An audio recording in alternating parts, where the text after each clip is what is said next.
Welcome back. This is Chapter 14, Real Estate Computation and Closing of Transactions. The next concept I like to cover is doc stamps and intangible taxes. Again, if you know the concept, you have a shot. If you don't know the concept, well, you still have a 25% chance. But I agree in knowing the concept and being proficient in your calculator. And so the first thing I like to think conceptually, what are doc stamps, who pays them, and how are they calculated? Doc stamps and intangible tax and mortgage. And I'm an older guy. Back when I was around, a common movie series was James Bond, Agent 007. So to me, that's one easy way to remember it. James Bond, Agent 007, 007. Okay? Doc stamps, in essence, are sales tax on real estate. Taxes on real estate transactions. Mm-hmm. There are two doc stamps that are paid. One is doc stamps on the deed, and the other is doc stamps on the mortgage or the note. Okay? On the amount. Now, James Bond, 007. The seller is responsible for doc stamps on the deed. How do you remember that? Because the seller is the one conveying the deed, signing the deed, conveying the property. That is 007 times the sales price. For instance, $300,000 sales price, Mm-hmm. 007, seller pays $2,100 in doc stamps. 007 times the sales price. Okay? The buyer pays doc stamps on the amount that they're borrowing. So even though the sales price is $300,000, and the buyer, since the buyer is paying, not receiving money in this transaction, the buyer would pay half of 007, which is 0035. But not this doc stamps on the mortgage, which is going to be recorded, is, let's say the buyer puts 20% down.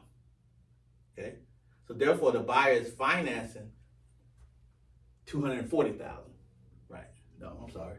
Yeah, the 3 times 2 is 6. $60,000 is his down payment. So in this case, it would be 0035 times the loan amount, which would be 0035 times 240,000. Gonna help me out here?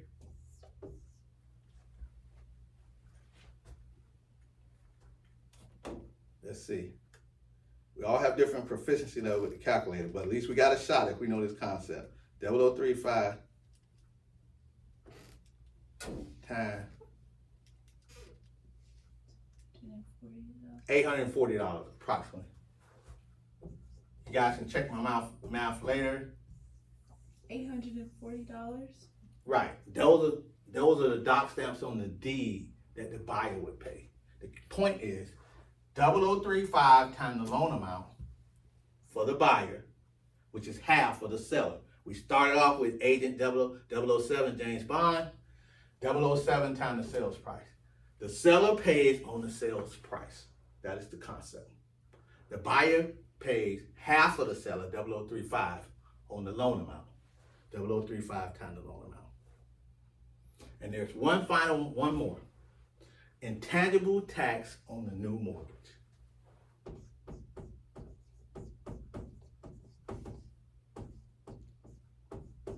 And it's only for new mortgages. For instance, the intangible tax, if you can remember this, is 002. How do you remember this? 35 times 2 is 70. 35 times 2 is 70. The buyer is paying half of the seller at the 0035 with the 007. So this is 002 times the amount of the new mortgage. Typically, in a normal transaction, the new mortgage is the same as the current mortgage. So in this scenario, 240,000 times 002, I don't need my calculator for that. 240 times 2, maybe I do. $480, okay? Maybe I do. 240,000 times 002, intangible taxes would be $480. Okay, again, these are part of the, and we talked about debit and credits. All of these would, anything that the buyer is paying would be debits for the buyer. The 480 would be a debit. The 840 would be a debit. These are would be also part of their closing costs. And the in this case, the 007 times the sales price, which would be $2,100, that would be a debit from the seller as part of his closing expenses. So one final point, as it relates to intangible tax on a new mortgage, it is only for new mortgages. I believe we spoke in the top the chapter of mortgages, and we talked about assumption of mortgages, where some every once in a while, it doesn't happen often, where mortgages are assumable. In the case where mortgages are assumable, there is no new mortgage. So let's assume there was this scenario, the same sales price for $300,000. Same borrower's putting down, no, the borrower's not putting down 20%. The borrower is assuming $60,000, a $60,000 mortgage.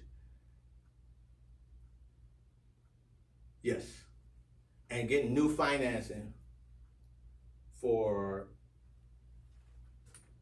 the borrower's assuming $240,000 and getting a new financing for $60,000. You know what, we're going to take a break. I'm going to come back. Professor V just had a mental math brain amnesia, and we'll come back. But before we take the break, I do want the student to know, one, James Bond 007, doc stamps, the seller pays the doc stamps on the deed, 007 times the sales price. Doc stamps on the mortgage, 0035 times the loan amount, and that's for new mortgages. That's for any mortgage that's being mortgages. And intangible tax on new mortgages, this tax is only applied for new mortgages. It would not be applicable if any portion is assumed. I was trying to give a mathematical example, but aside from the mathematical example, whenever it's assumed, you would not pay the 002 on the assumed mortgage. It's only for new mortgages that are created as a part of that real estate transaction. In the previous example, which I gave, it was a new mortgage, so the buyer would pay the 0035, the $840, and the 002, $480. That same example, let's just say the $240,000 was being assumed. The buyer would still pay the $840, but the buyer would not pay. It's coming back. Got it. My amnesia is coming. It's coming back.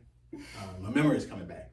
If the $240,000 is being assumed, the buyer put $60,000 down, but assumed the $240,000 existing mortgage.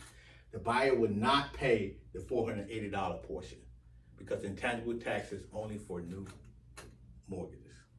Okay. Go ahead and pause. Good luck as you pursue your licensure in the Florida real estate. As you try to attain your Florida real estate license, and good luck on chapter 4. It's kind of brain rattling, Professor V. However, there are approximately 6 questions that come out of this chapter. Of the questions, more of the focus needs to be on the concept and not your calculator.